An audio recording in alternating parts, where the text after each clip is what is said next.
Shalom, berjumpa dengan saya Ibu Susan Wiryadinata di bagaimana memimpin pelajaran Alkitab yang keenam. Ya, kalau saudara sudah mengikuti yang pertama sampai yang kelima, kita pelajaran Alkitab yang keenam ini kita akan mengambil bahan yang sama, yaitu dari 2 Raja-Raja pasal 5 ayat 1 sampai 19a, namun dengan tujuan yang berbeda.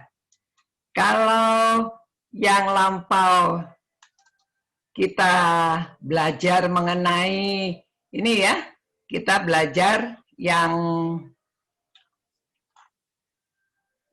bagaimana menguasai pelajaran karena untuk orang baru, tetapi sekarang kita akan mengambil tujuan yang berbeda, yaitu bagaimana supaya murid sampai bisa mengambil keputusan. Keputusannya berani menceritakan Injil, ya. Nah, kita lihat kalau yang pertama ini tujuannya, ini yang kedua tujuannya mengambil keputusan. Nah, mengapa saya mengambil bahan yang sama supaya saudara dapat membedakan bagaimana untuk orang-orang yang baru saudara mengajarkan supaya mereka dapat menguasai pelajaran Alkitabnya, menguasai bahan Alkitabnya, karena mereka belum begitu mengetahui pelajaran Alkitabnya. Nah sekarang, untuk orang yang sudah beberapa kali ikut, jadi kalau murid saudara atau peserta saudara itu adalah orang-orang yang sudah cukup lama, jadi kita mau mereka mengambil keputusan. Nah, kalau mereka mengambil keputusan, maka kita menggunakan metode yang berbeda, ya. Langkah-langkahnya begini. Supaya seseorang itu mengambil keputusan, mereka perlu ada teladan, ya. Perlu ada contoh-contoh.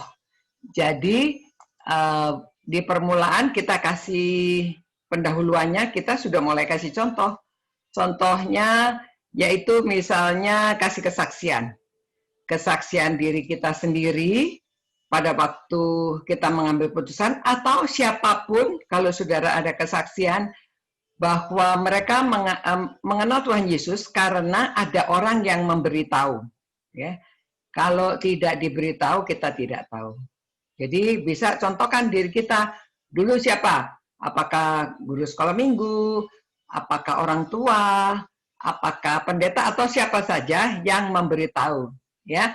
Jadi mereka pendahuluan sudah mendengarkan sebuah cerita. Nah, cerita itu biasanya lebih menyentuh hati, ya. Kemudian saudara kembali lagi ke yang berikutnya, yaitu untuk setelah itu saudara memberikan ceritanya, lalu saudara berdoa, ya. Saudara ajak mereka berdoa supaya ya minta Roh Kudus yang memimpin. Begitu juga kita, ya. Ayo kita berdoa, minta Roh Kudus memimpin supaya kita dapat menguasai pelajaran ini. Mari kita berdoa. Tuhan, Allah Bapa kami yang mengasihi kami, saat ini ya Tuhan, pimpinlah kami, mohon Roh Kudus menguasai hamba-Mu, supaya apa yang hamba-Mu sampaikan ini dapat dimengerti. Dan bukalah hati para pemirsa, mereka yang mengikuti pelajaran ini, supaya mereka juga dikuasai oleh Roh Kudus, sehingga mereka dapat mengerti dan dapat menerapkan di dalam mereka memimpin pelajaran Alkitab. Terima kasih Tuhan, atas janji-Mu Engkau menyertai kami dan membimbing kami. Demi nama Yesus kami berdoa. Amin. Nah, saudara-saudara, kita kembali kepada slide yang tadi, ya, untuk melanjutkan. Lalu langkah-langkahnya supaya orang mengambil keputusan, yang pertama, ya dia harus menguasai ceritanya, menguasai cerita pelajaran. Yang kedua, dia bersimpati, ya, karena mau mengambil keputusan, jadi orang ini perlu bersimpati, pelajar. lalu dia merasa perlu melakukan sesuatu. Nah, kalau ini kan digiring ya, sampai dia akhirnya karena dia merasa perlu melakukan sesuatu, dia rela melakukan sesuatu, mengambil keputusan. Nah, berikutnya, saudara, lalu jadi ini yang pertama, supaya dia menguasai cerita ya. Ini seperti yang lalu, dia menguasai cerita dulu. Namun ini yang pertama, mereka membaca. Setelah mereka membaca, minta mereka menjelaskan apa ceritanya tadi, lalu kita perbaiki kalau mereka belum bisa menyampaikan secara menyeluruh. Biar mereka menyampaikan secara menyeluruh, karena kita tujuannya dia menguasai cerita. Dengan dalam cerita ini supaya dia bersimpati dan dia merasa juga dia harus melakukan sesuatu. Ya, ceritanya disampaikan secara menyeluruh. Nah, berikutnya cari kebenaran-kebenarannya. Kalau mereka tunas muda ke atas ya, anak remaja dan pemuda, orang dewasa, saya rasa saudara bisa kalau mengetahui ceritanya lalu bisa minta mereka apa sih pesan intinya apa? Minta mereka menjelaskan apa inti mengapa bagian ini, pasal ini ditulis begitu. Jadi mereka dapat menyimpulkan, nanti saudara menolong mereka bahwa karena gadis kecil yang menceritakan tentang Nabi di Samaria, maka Naaman, orang yang non-Yahudi itu dapat percaya kepada Allah, Allah orang Israel. Ya, tadinya mereka menyembah ya patung-patung di kuil-kuil Baal-Baal begitu ya. Akhirnya dia percaya penuh bahwa hanya Allah orang Israel yang di seluruh bumi ini, ya dia percaya. Nah kemudian kan kita ingin supaya dia bersimpati, supaya dia itu bersimpati. Gimana? Tanyakan apakah murid-murid bersimpati kepada Naaman. Nah maksudnya bersimpati ada orang yang memang dia sakit kusta, padahal dia seorang panglima. Lalu kalau bersimpati, jadi seperti orang yang belum mengenal Allah, lalu kita supaya kita bersimpati, maka kita memberitahu. Nah, di sini siapa yang bersimpati? Ya, lalu dalam cerita itu ada anak perempuan kecil yang ditangkap, lalu dia menjadi teman atau ya yang menemani istri Jenderal Naaman itu waktu anak kecil ini tahu bahwa Naaman menderita sakit kusta, anak gadis Israel ini tahu di Samaria ada nabi, dan kalau dia bertemu dengan nabi itu pasti dia bisa disembuhkan. Maka dia menceritakan kepada istrinya ya pasti simpati ya kepada suaminya, dia memberitahu suaminya. Nah, lalu dia minta izin kepada raja. Raja senang sekali mendengar bahwa ada nabi yang bisa menyembuhkan, maka dia memberi surat. Setelah memberi surat, lalu bertemulah dia dengan Raja Israel, namun Raja Israel merasa, siapa yang bisa menyembuhkan ya? Dia merobek pakaiannya, mengoyak-ngoyakkan pakaiannya. Nabi Elisa dengar. Waktu Nabi Elisa dengar, dia memberitahu, oh ya suruh saja datang kepada Nabi Elisa. Nah, maka dia akan menyembuhkan ya. Nah, dalam cerita itu kan tadinya Naaman tidak mau disuruh mandi, masa di Sungai Yordan. Sungai Yordan itu kotor. Jadi dia bilang, saya pulang aja mandi karena dia pikir hanya mandi sekedar mandi ya. Ternyata karena dia mau mengambil putusan, pegawai-pegawainya membujuk dia ya. Ya Tuhan, maulah cuma disuruh mandi aja masa nggak mau. Kalau Nabi suruh Tuhan melakukan perkara-perkara yang lebih besar, pasti Tuhan mau. Udahlah, kan nothing to lose ya. Pasti ya kita lihat apa yang bisa terjadi. Akhirnya Naaman mengambil keputusan ya.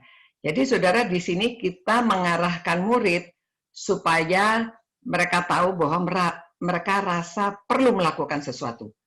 Jadi pemimpin pelajaran Alkitab itu sebagai fasilitator ya, Jadi bukan saudara terus yang bicara, tetapi saudara bimbing murid-murid supaya mereka aktif berpikir, supaya mereka sendiri yang dapat menggali dari firman Tuhan itu, apa yang mereka peroleh. Jadi jangan saudara seperti berkhotbah begitu ya, memberitahu bla bla bla semuanya saudara ceritakan.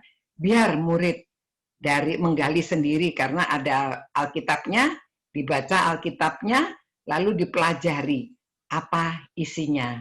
Nah, tanyakan apa peran tokoh-tokoh ini, ya, supaya dia apa yang mereka lakukan karena mereka bersimpati kepada Naaman.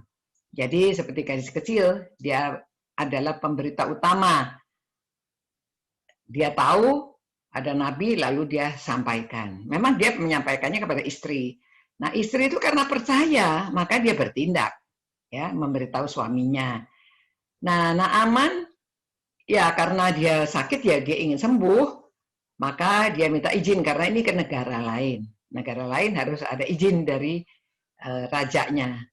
Lalu Raja Asyur, Aram ya, memberikan surat, menulis surat dan memberitahu kepada raja di Israel. Waktu Raja Israel dengar, nah dia sendiri dia juga dikira mencari gara-gara ini. Namun di situ Elisa memberitahu bahwa di sini ada nabi, suruh dia datang. Akhirnya dia suruh Naaman mandi 7 kali di Sungai Yordan. Naaman tidak mau. Nah, pegawainya ini perannya apa? Perannya membujuk, memberitahu, ya, memberitahu. Akhirnya, nah, nabinya dia menjalankan tugas, memberitahu, dia menerima. Ya, bisa saja kalau nabi tidak mau, dia bangsa lain. Saya tidak mau menyembuhkan dia, bisa kan? Tapi Nabi Elisa dia menjalankan tugasnya. Siapa saja.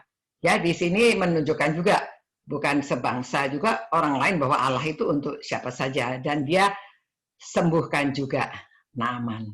Nah setelah begitu baru diarahkan bahwa kita juga perlu melakukan sesuatu. Ya di sini kita tanyakan apa akibatnya dari perbuatan tokoh-tokoh tadi. Ya, jadi beberapa orang disebutkan, lalu saudara sebutkan bahwa mereka pasti juga bisa mendapatkan akibatnya dari ayat 15 ya. Ayat 15 mengatakan bahwa Naaman kemudian berkata, wah benar ini ya, bahwa sekarang aku tahu bahwa tidak ada di seluruh bumi, tidak ada Allah lain kecuali Allah yang di Israel. Ya, di situ ya. Jadi lalu ayat ke-17 juga menjelaskan bahwa dia nantinya memang dia mungkin bertugas menemani raja, dia masih pergi masuk ke kuil-kuil itu, tetapi dia tidak sembahyang. Dia hanya mengantarkan rajanya. Ya, inilah inti dari cerita ini mengapa, jadi saudara jelaskan mengapa pasal ini ditulis. Karena ya Alkitab semua ada tujuannya. Tujuannya supaya menyatakan karya Allah melalui Elisa. Ya, Allah yang menyembuhkan. Tetapi pada waktu itu melalui Elisa ya sebagai nabi. Lalu peran mengapa ditulis juga gadis kecil ini ditulis ya? Karena dia berperan.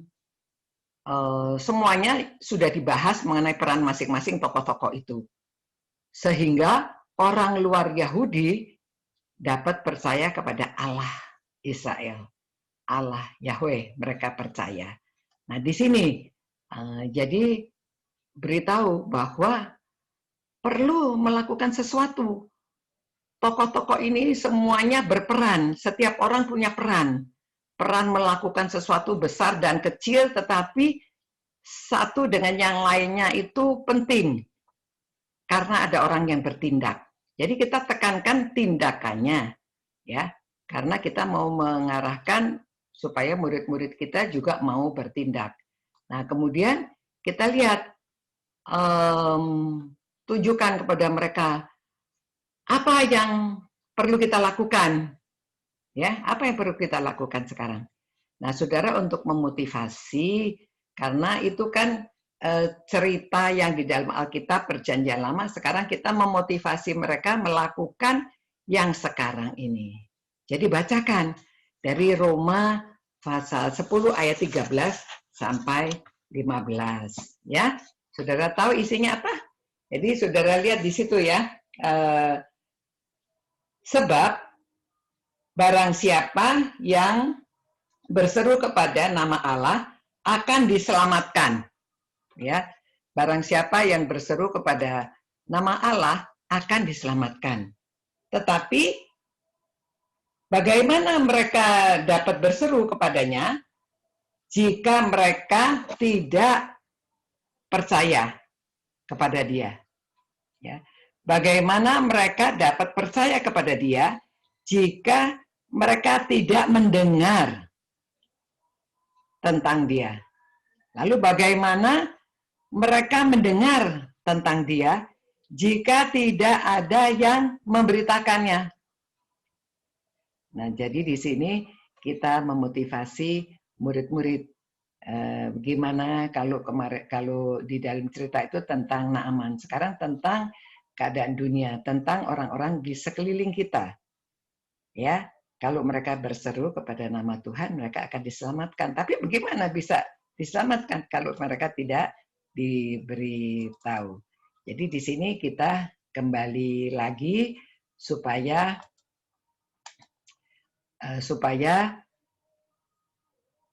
apa yang ingin saudara lakukan? Kan kita ingin mereka rela melakukan sesuatu. Nah, dorong peserta mengambil keputusan. Mereka mau melakukan apa? Supaya mereka berani berkata-kata tentang Injil. Berani mengatakan tentang Injil. Ini kan orang-orang yang sudah lama ikut, mereka sudah terima Tuhan Yesus, mereka jadi murid Yesus ya. Kalau mereka mau jadi murid Tuhan Yesus, ya mereka perlu ambil keputusan melakukan sesuatu. Nah, kalau mereka tergerak ya mungkin adakan diskusi. Ya, mereka mau berperan seperti tokoh-tokoh dalam cerita tadi, ada yang perannya besar, ada yang sepertinya perannya sedikit, tetapi kita lihat kalau semua orang itu tidak berperan, ya mereka tidak terjadi sesuatu kepada Naaman. Tetapi karena semua satu dengan yang lain itu ada hubungannya, satu dengan yang lain itu mengambil peranan. Jadi terserah sekarang murid mau berperan sebagai apa. Kalau mereka mau mengambil keputusan, oh ya saya nanti hanya mengajak orang sajalah. Ya, sedikit banyak mereka buka mulut mengajak orang datang ke persekutuan, mengajak orang ikut PA, mengajak orang ke ibadah, atau kalau mereka semakin berani, mereka berani menceritakan Injil. Ya, jadi di sini biar setelah mereka ambil keputusan, minta mereka berdoa berdua-dua itu lebih baik ya supaya mendalam. Lalu kemudian saudara yang tutup doa, doakan semua keputusan. Ya tentunya saudara tanya mereka mau memutuskan apa. Nah di sini ya tujuan kita mereka ambil keputusan. Jadi ini ambil keputusan. Nah saudara perlu tahu juga sebagai murid Kristus kan tidak bisa kalau kita hanya mendengar saja. Ya, sampaikan di 5 jari. Lalu mereka suka baca firman Tuhan, mereka sudah mengenal firman Tuhan, mereka sudah mempelajari ikut PA, ya. Mereka tadi juga sudah diajak merenungkan. Kemudian saudara nanti itu bisa Roma 10 ayat 13 sampai 15 minta mereka menghafalkan. Karena kita mau mereka mengambil keputusan untuk berani mengatakan Injil, menceritakan Injil. Jadi penting Roma 10 13 sampai 15 itu biar mereka hafalkan, ya. Nah, sekarang nanti mereka menjalankan, melaksanakan. Nah, saudara, terus sesudah berdoa pulang, ya, tindak lanjut ini sedalam minggu berikutnya. Minggu berikutnya, saudara perlu kontak kepada murid saudara. Saudara kontak, tanyakan keadaan mereka, tanyakan bagaimana keputusannya ya. Kadang-kadang kalau sudah pulang tidak dibakar lagi, tidak dimotivasi lagi, mereka mungkin lupa. Ya, jadi kita ingatkan lagi supaya mereka bisa mengambil langkah-langkahnya mereka jalankan. Kalau mereka mau mendekati orang atau mereka mau buat apa saja ya, barangkali hanya WA, barangkali membuat undangan, untuk lain kali ikut PA, atau apa saja keputusan mereka, saudara dorong dan saudara ingatkan mereka. Tindak lanjut ini penting, karena kalau saudara tidak ada tindak lanjutnya, ya mereka ya sudah tidak menjalankan lagi, mungkin lupa ya. Dan kalau bisa mereka juga dipasang-pasangkan. Setiap orang misalnya tadi doanya berdua-dua, lalu sekarang saudara juga bisa suruh mereka tindak lanjutnya minggu berikutnya itu mereka masih saling kontak, saling mengingatkan supaya mereka bisa melakukan apa yang sudah mereka putuskan. Ya, kalau bersama-sama dengan teman, mereka jadi dikuatkan. Nah, tindak lanjut itu perlunya mereka dikuatkan minggu berikutnya supaya tidak lupa keputusan yang sudah diambil. Begitu saudara-saudara ya, kelihatannya simple tapi saudara perlu tahu prinsipnya atau langkah-langkahnya supaya saudara bisa membawa murid sampai mengambil keputusan. Nah ini ayatnya yang mana saja, tapi langkah-langkahnya demikian. Ya, diberi teladan, diberi cerita, dikasih bagaimana mereka supaya bersimpati, lalu mereka perlu melakukan sesuatu. Nah, akhirnya mereka memutuskan apa yang akan mereka lakukan. Ya, mari kita tutup lagi dengan doa. Tuhan memberkati. Tuhan, mohon kiranya Engkau memberkati setiap pemimpin pelajaran Alkitab ini, sehingga mereka dapat mencerna, mereka dapat menjalankan, mempraktekkan. Jadi mereka Engkau pakai untuk memuridkan murid-murid, sehingga murid-murid yang mereka ajar mau menjadi pemberita Injil. Terima kasih ya Tuhan, berkati kami semua, kiranya Roh Kudus terus memimpin kami, beri kami keberanian untuk menjalankan tugas kami. Terima kasih Tuhan. Haleluya. Amin. Terima kasih. Sampai berikutnya, nanti ada bagaimana memimpin pelajaran Alkitab yang ketujuh, yaitu bagaimana membawa orang praktek ya. Jadi melakukan suatu secara psikomotorik atau ya yang praktis-praktisnya ya. Demikian, sampai berjumpa pula. Ya, saudara kalau belum subscribe, saudara silakan subscribe dan like tentunya ya, supaya lain kali ada notifikasi saudara bisa menerima ini. Bagikan juga kepada guru-guru yang lain kalau saudara mengenal guru-guru yang lain supaya mereka juga dapat membawa orang mengambil keputusan. Demikian, sampai berjumpa pula. Tuhan berkati.